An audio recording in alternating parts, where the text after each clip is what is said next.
Hello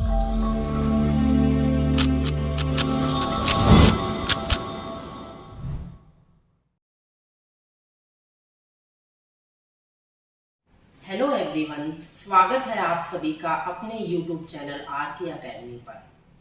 जैसा कि आपने पिछली वीडियोस में देखा ही होगा, हमने 2 टॉपिक अच्छे से कवर कर लिए हैं, जिनमें पहला टॉपिक हमने किया सिंधु घाटी की सभ्यता और दूसरा टॉपिक किया हमने वैदिक कालीन सभ्यता।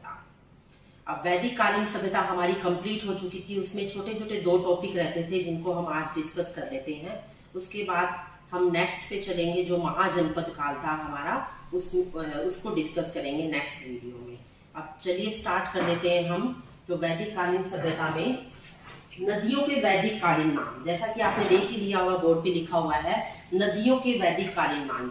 जो ये नदियों के नाम आपको आजकल दिखाई देते हैं, जो आधुनिक भारत में जो नदियों के नाम है, वैदिक काल में इन नदियों के नाम इनसे बिल्कुल अलग थे।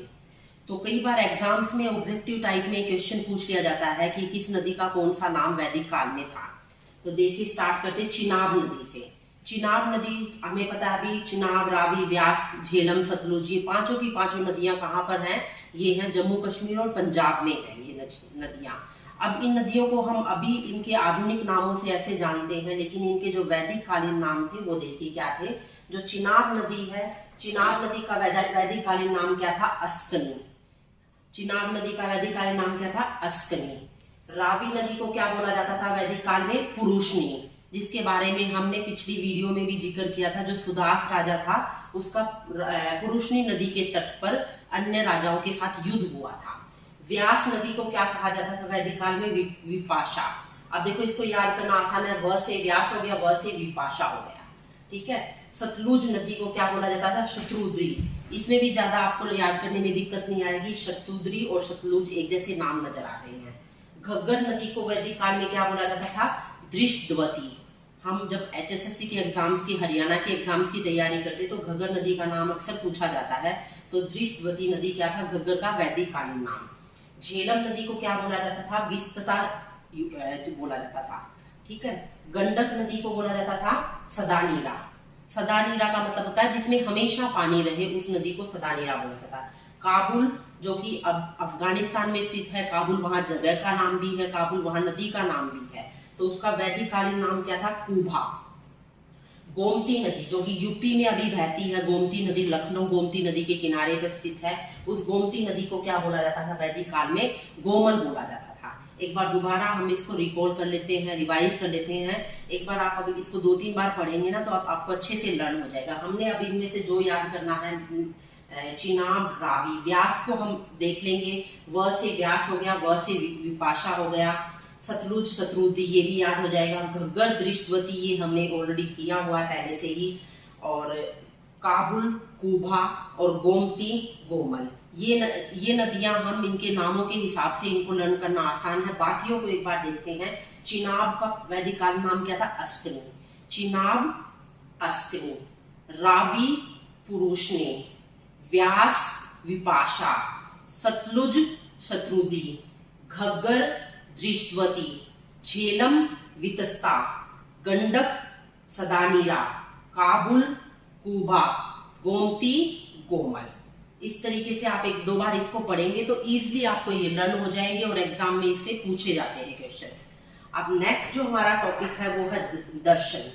जैसे कि मैंने आपको बताया, ऋग्वैदिक काल में ऋग्वेद की रचना हुई थी। बाकी तीनों वेदों की और उपनिषद या फिर जो भी अन्य पुस्तकें थी उनकी रचना कब हुई थी? उत्तर वैदिक काल में, लेटर वैदिक पीरियड में। अब उस लेटर वैदिक पीरियड में 6 दर्शनों की भी रचना हुई थी। 6 दर्शन कौन कौन से थे ये देखिए, ये यहाँ पर हमने लिखे दर्शन, और ये उनके प्रवर्तक थे, यानी कि जो जिन्होंने इनको स्टार्ट किया, प्रवर्तक उनको बोला जाता है। योग दर्शन, जैसे कि आजकल हम योगा वगैरह, योग डे भी मनाते हैं, तो ये योगा की जो बात थी ये बहुत पुराने टाइम से, उत्तर वैदिक काल से चली आ रही है। योग दर्शन के प्रवर्तक कौन थे? पतंजलि। अभी जो बाबा रामदेव है उनकी कंपनी का नाम भी पतंजलि के नाम पर है, तो वहीं से ये पतंजलि नाम लिया गया है। योग दर्शन के प्रवर्तक कौन है? पतंजलि। सांख्य दर्शन के प्रवर्तक कौन है? कपिल। न्याय दर्शन के प्रवर्तक कौन है? गौतम। पूर्व मीमांसा, इसके प्रवर्तक कौन है? जैमिनी। उत्तर मीमांसा, इसके प्रवर्तक कौन है? बादनारायण। वैशिक, वैश्विक के प्रवर्तक कौन है?